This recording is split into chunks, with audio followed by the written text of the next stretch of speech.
Good morning, everybody. Uneducated economist here. Thought I'd give you some UE babbling in the morning. There's a lot going on right now, and there's so much to think about, and what the future is going to be like come from this. One of the main things that we're starting to find is that the inflation is coming down here in the United States. Like, the price inflation that everybody was saying is going to run rampant for years is really come down, and come down substantially from what the expectations were previously. Remember, the Federal Reserve really hasn't done anything yet. They have backed off on their purchases of treasuries and mortgage-backed securities, but they have done nothing to raise interest rates or the unwinding of the balance sheet. So ultimately, they are still in, up until this point, an easing position. They haven't tightened up monetary policy at all. They just backed off a lot on the easing of what they were doing. So the impression that this has put on the market has really had a pretty substantial impact, and you can already see, like, the U.S. 10-year Treasury is starting to rise up above the 2% yield. And now this is going to have a pretty big impact on mortgage-backed securities, on credit cards, on car loans, on everything that is out there, and it's going to start putting a hold on, like, the amount of spending that people are doing out there, especially if the expectation becomes less than what it was. Like, we had really rampant inflation expectation. People knew for a fact that it was going to come. They were just like, everybody argued with me on it. Just go back and look a few months back, every time I ever talked about it, and I said that at some point you're going to see it back away. Everybody says, nope, this is here and here to stay, and it's just not possible. So I knew that at some point that the inflation expectation was going to start coming down, and it's already starting to head that way. It's still high. I mean, we're still got, inflation, as far as, like, the prices are still incredibly high, but they're not going to be going up at the rate that they were. They're going to stop going up, and at some point they may even begin to reverse here soon. Who knows? However, we got to look over at what the Federal Reserve is going to do. Are they going to raise interest rates? We're going to find out more about that here real soon.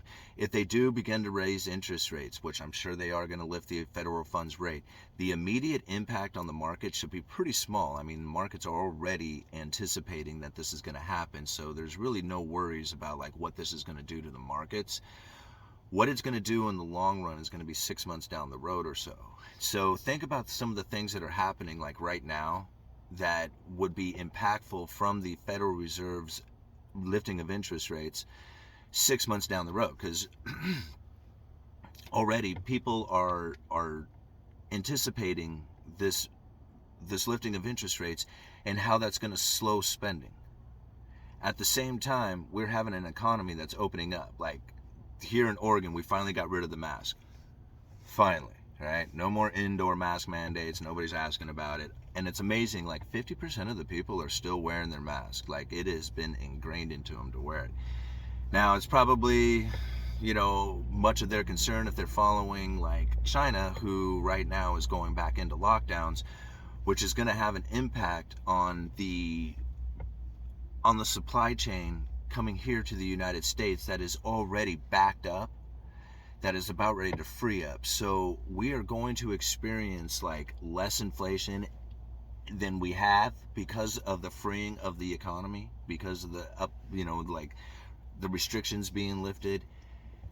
When the interest rates begin to rise, people are going to be spending less, and when they start spending less, the best way to move product is to drop prices. So this is kind of some of the scenarios that I see. If you have a backup in the warehouses, backup in the shipping, backup in containers and all this, the best way to get those prices moving or to get the products moving is to drop prices.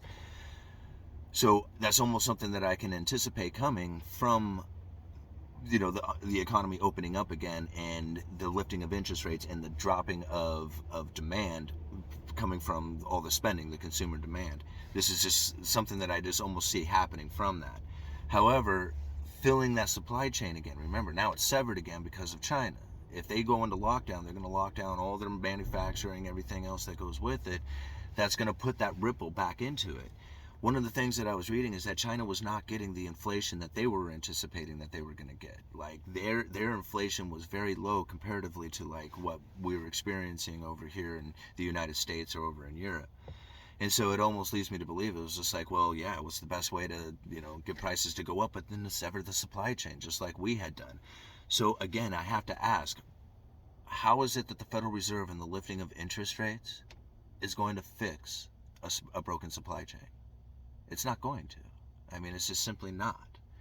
So what we're going to experience coming here into the future is we're going to have the Federal Reserve rising of interest rates, which is going to put a damper on the world. It's going to put a damper on global supply. It's going to put or on global emerging markets, which is going to put a damper on the manufacturing coming from these nations. If this COVID thing starts spreading from China again to the rest of the nations out there, during a time that we have this like heated war, who knows what can come from that? I mean, I could only assume that if you have a double downing like that, where you have both like major restrictions coming from China due to this COVID, at the same time there's a hot war that starts like heating up and getting bigger if more countries begin to get involved. I mean, Russia's asking for armament from China. United States is trying desperately to be in negotiations to prevent that from happening. I mean, this is the outcome from this can be quite extreme to a level that we're just like not even prepared for.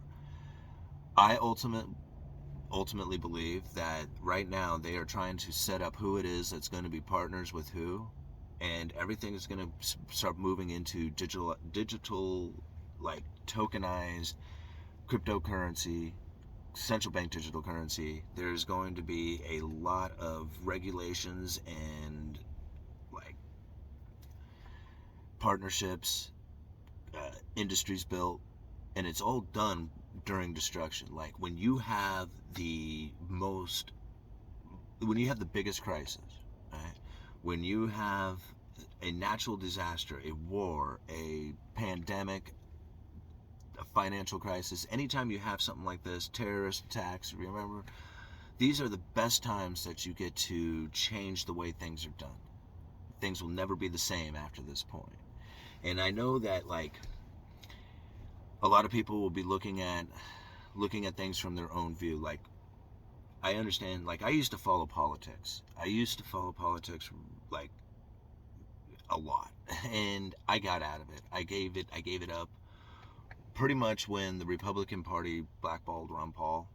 Like, they wouldn't let him speak, they wouldn't give him any good questions, they pretty much like, just excluded him from the Republican primary race. And after that, I was just like, okay, well, I'm done with politics.